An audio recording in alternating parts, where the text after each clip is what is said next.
Hello YouTube, Kaitlyn here, and do you want to be more creative in 2017? Or any year, you can be creative anytime or anywhere. So when the new year starts, everyone's like, I gotta set some New Year's resolutions and some goals. And usually I'm out there making resolutions too, but this year I've been thinking about it a little differently, as you'll see from last week's video. I'm thinking more about things I can change that will foster an environment, a sort of mental state that I can flourish in. And for me, that definitely means expanding my creativity. So if you're like me and you're looking for more unique ways to be creative, to be inspired, then January is going to be a fun month for you. This Thursday, we're going to be talking about journaling, because journaling seems so boring, right? Wrong-a-ding-dong, journaling is actually quite cool and quite creative. It just depends on how you look at it. So let's talk about how to have creative and inspired journaling. Pick a notebook that speaks to you. Ta-da! Isn't it beautiful? I'm actually quite a collector of journals. It's about, are there lines or no lines? Is it big or tiny? Is it something that you can decorate, or do you want it to live on its own? This is a good place to point out that I really recommend handwriting a journal. And now I know that handwriting is not really the thing now with all computers and technology and all that stuff, and I love typing on a computer too, but for journaling, there is something beautiful about writing it with your own hands, and it also gives you the ability to, stick things in there or draw on the page too. It's also a physical thing that you have to bring with you wherever you go, so it's a reminder to write versus an insubstantial document on a computer. Okay, so once you've picked your notebook and you've decided that you're going to physically write in it, then you have to decide, how are you going to structure the journal? This is where you can get really creative and you realize that there are no real rules to journaling. So there's the stuff that you heard your grandparents talk about how they journaled, which is what they ate and where they went and who they saw that day, or maybe some quotes from people that they talked to. That's a really interesting way to document your life, especially if you're a foodie or if you love visiting new places or talking to new people. But of course, not everyone is going to find that interesting, which is why there are so many different ways to journal. Maybe if you feel like you're more of an artist rather than a writer, then you could do a sketch a day and then write a brief description about what that sketch is from or something else that happened in that day and how that sketch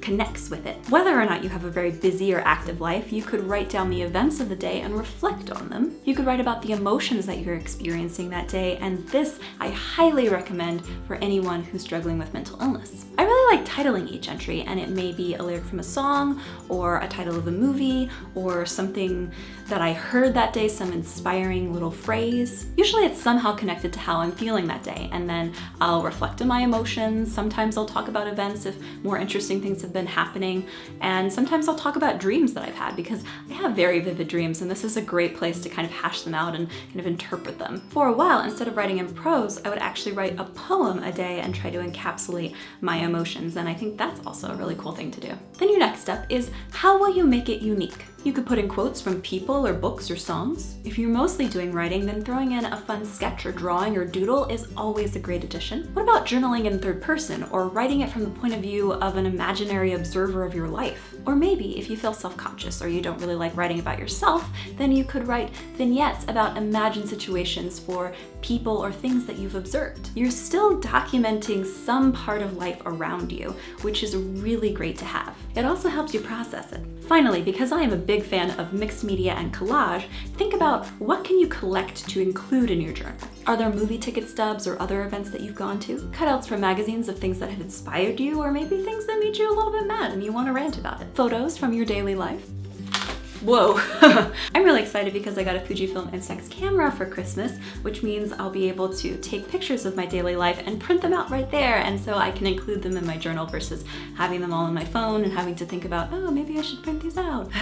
But now this gives me a place to put the photos that I'm using my camera for. Simply use some pages to try to make a collage of interesting things in your life. It doesn't all have to be writing. One final thought, if you are really feeling at a loss for what you could even start to put down on paper, There are lots of journals out there that are guided journals and are very cool and helpful for you. These are some of the ones that I have. I haven't actually used them, which is sad, but I told you I'm a collector of journals, but I plan to use them one day. You've probably seen a Wreck This Journal before, and it's really just about, it gives you prompts of things to do to destroy the journal, which is kind of interesting. This one is List Yourself, which it says list making as a way to self-discovery. And as someone who loves lists, this is really exciting for me. And then this one is a guided journal for introspection and self-discovery. So it uses like lists or, interesting things. It wants you to remember things in your life. So if getting a blank journal and starting writing is kind of scary for you, then I would really recommend starting with something like that. And I think it will give you ideas for what you could then write in your own blank journal. So if you haven't gathered it so far,